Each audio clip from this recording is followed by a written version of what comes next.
กราบทักทายสบายดีพี่น้องปองปายทั้งผู้ไก่ทั้งผู้ใหม่ผู้เก่ามาพบมาพอกับสร้างนมคือเก่าเด้อเมื่อนี่เปลี่ยนกิจกรรมเลยทุกคนบ่ได้เฮ็ดเวียกเฮ็ดงานกันพี่แหละเขาวัดทำบุญทุกคนถวายสังฆทานกังสะเนาะตีของลันหมอกลันมุงนี่แหละทุกคนตีกองตีมุงยังไงข้อยก็บอกว่าเป็นพี่น้องเบิ่งน้ำกันนี่แหละเนาะนี่หลังจากถวายสังฆทานแล้วกันนี่แหละออกมานี่แหละขอพรขอใส่เรียบร้อยแล้วทุกคนเพิ่นก็จัดการจัดอันแบบว่าระเบียบเรียบร้อยเลยทุกคนถวายสังฆทานนี่หลายขนาดคนทุกคนคอยกันได้เขาเป็นชุดที่8ที่เก่าคนเลยทุกคนเพราะว่าทากระด้นแล้วเนาะล่อกันแบบว่าคนมันลายนะพี่น้องอยู่ข้างในเนาะลายดีพี่น้องบ่ได้ว่าลายหลินเนาะลายคนนะให้กระทือคุ้มไปคุ้มมันนั่นแหละทุกคนนี่แหละหลังจากออกมาจากถวายสังฆทานแล้วก็มากราบมาไหว้เนาะแล้วก็มาลันของอะไรกันนี่แหละมาขอ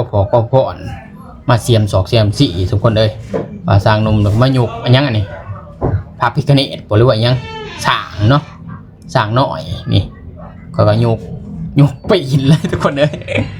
บ่เคยเฮ็ดบ่เคยนั่นดอกพี่น้องแต่ว่าก็ลองเบิ่งเนาะขอพรแหละหยุกไหวแล้วก็หยุกเลยเนาะผู้จัดการโตข่อยสร้างว่าหยุกลงดูขึ้นบ่สั่นใส่แล้วพี่น้องมันสิยั่งบ่ขึ้นเนาะขอพรหน่อยร่ำรวยแล้วเนาะอยากหังอยากมีแล้วสุขภาพเข้มแข็งแล้วพี่น้องไปกับคอแต่นั้นดีๆแล้วเนาะนี่ก็สิมาเสียมซี่อีกพี่น้องบุญหอดจอดถึงเนาะถึงวัดถึงมาสิไก่สิไก่ก็ได้ไปคือเก่าพี่น้องคือข่อยมาอยู่ไทยนี่ก็ไล่ผ่าลาปีแล้วเนาะขอก็ได้ไปคือว่าวัดยัง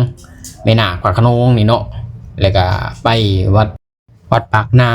ำวัดโพเนาะวัดหลวงพ่อโตวัดหลวงพ่อโซทอนขอก็ไปมาแล้วทุกคนนี่แหละขอมาเซียมซี่อยู่นี่วัดชเมนาลีนี่ก็ในกันที่26ในกันที่26ทุกคนแต่ขอยไปเอาใบเซียมซี่นี่ขอยบ่จักได้ทุกคนเพราะมันเป็นเหล็กไทยเนาะก็ให้คนไทยเขาเอาให้ทุกคนโอ้